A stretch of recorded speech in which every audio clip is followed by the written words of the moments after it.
This morning we're supposed to be having a smart meter installed. Always wanted to know how much power the house is sucking down. Only small problem is this place is a proper tip. I'm going to fix that. He turns it off at the meter. Now it's really important you listen to me, Jasper. You mustn't play with meters. Now that is very definitely a do not touch at all, ever. You understand? Mina. No, not that. That's the electricity meter that he's replacing. I wouldn't do that because it's too far. And it's too dangerous. Even if you could reach it, Jasper, far too dangerous. No fingers at all, okay? Nah. No, you look at it. I don't want you to get any closer than you are now. Very dangerous electricity. I'm just going to nip outside and move my car because it's a bit close to this garage door. One problem with having a smart meter installed is you lose power.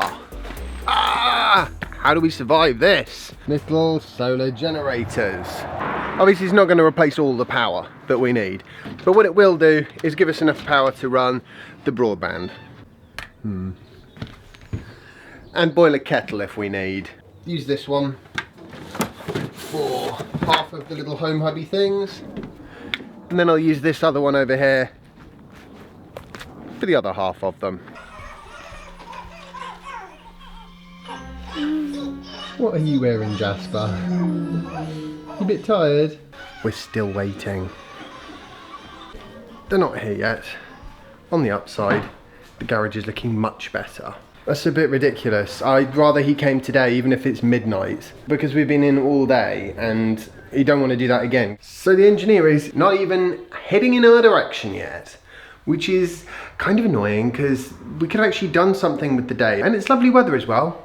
It's going to rain tomorrow. He is coming. I've said I don't care what time he comes, even if it's midnight, come today. Because otherwise they're going to try and push me to another day, which just means I'm going to be sitting here all day long again. I have managed to make the garage look a little bit more reasonable. Well, not this side of the garage, obviously. This is the corner that he'll be working on. Gas meter, electric meter. They're both going to get swapped out for smart meters, which, as I understand it, means that they're going to send the information on our usage off to our power supplier, Ecotricity, sort of by magic. But I think it's a good idea because apart from anything, it will be able to give us a live feed of how much power the house is using, which will be quite handy because it'll show me what the base load is, the not charging the car level of usage. Hopefully from that I can work out if there's a particular unit or appliance or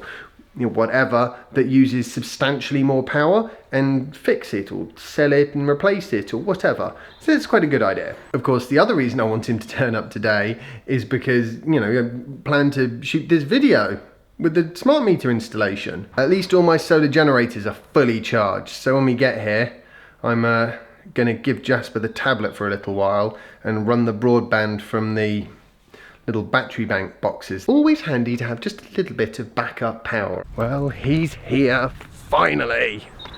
Unbelievable.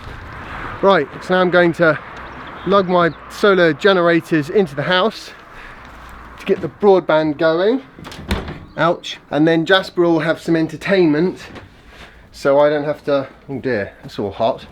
I'm gonna give him the tablet and then I can concentrate. So this is what I've done for my side of the house. Plug that in, modified sine wave inverter, Google Home Hub, love those things. And then so Jasper can watch his tablet.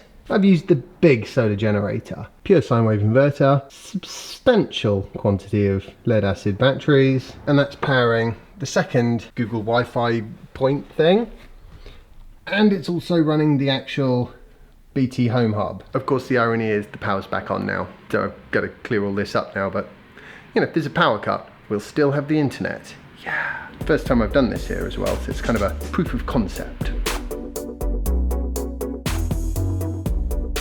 I have a battery. It has a battery. The will reach is only with Bluetooth, so we won't get that far. Can you see on the gas? You've got green, amber, red on the same light. Yeah. The more you use, the redder it gets. But you need to heat up the hot water, so which it is will. why that's high. Yeah, Yeah. that's why it's high. Currently now. So that's per hour? Yeah, per hour. Per hour. Yeah, pounds per hour. Cool. Currently now with your pump running and all the other bobs and bits, it's costing you 14.42 pence to run per hour. Yeah, you want to see that go up? Plug the That's car okay. in. Can I take that tea with me? Did you make? You Oh, forgot about Jesus. it. Don't you worry. Don't concern yourself. Are you sure? I can I am probably sure. I can sort you out with it to go if you want. No, I think I have a don't worry. disposable cup. Why don't I just? Take My care. pleasure. Cheers. 7.66 kilowatts is what the house is currently using, because I just plugged the car back in. But heating the water for the house for our showers this evening, that's actually using 11.4 kilowatts, so almost twice as much. I have got to get myself sorted with panels, a power wall, and I want some proper off-gridness, you know? Now we've got some proper intel on what's going on in our house. I've had a few people ask about these Google Home Wi-Fi things. I think they are brilliant. They have transformed our internet experience in this house. Let me explain.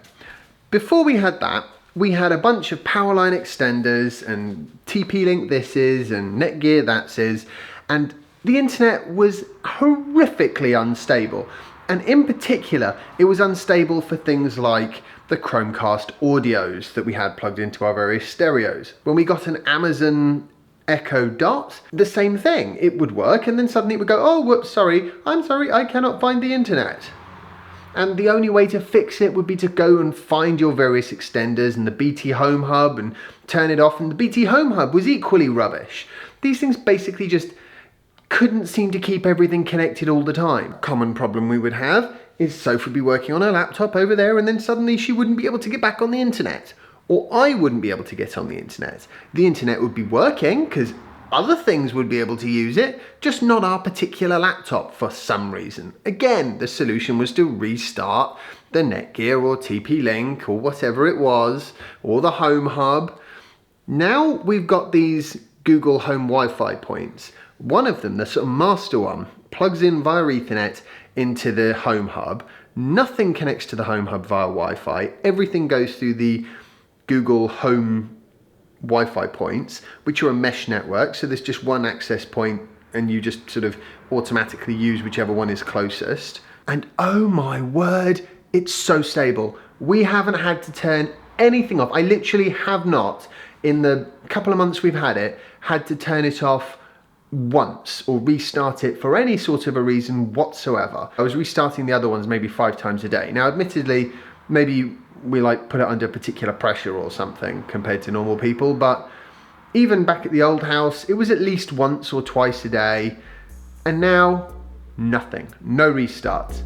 They're brilliant. I have to deal with Jasper now and make sure he's properly fed and off to bed and all the rest of it. So I hope you've enjoyed today's blog post. If you have, remember to like it, share it and subscribe if you haven't already, and follow me on Instagram if you don't already, and I'll see you tomorrow for the next installment of my daily vlog.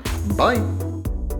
The house ticks over at about 700 watts, and it's because we've got 2 fridges and 2 freezers there, and then over in the garage we've got another fridge freezer. So kind of annoying, not a lot I can do about it, outside of putting solar panels on the roof and a power wall in the garage, which is what I want to do. That is the ultimate goal here.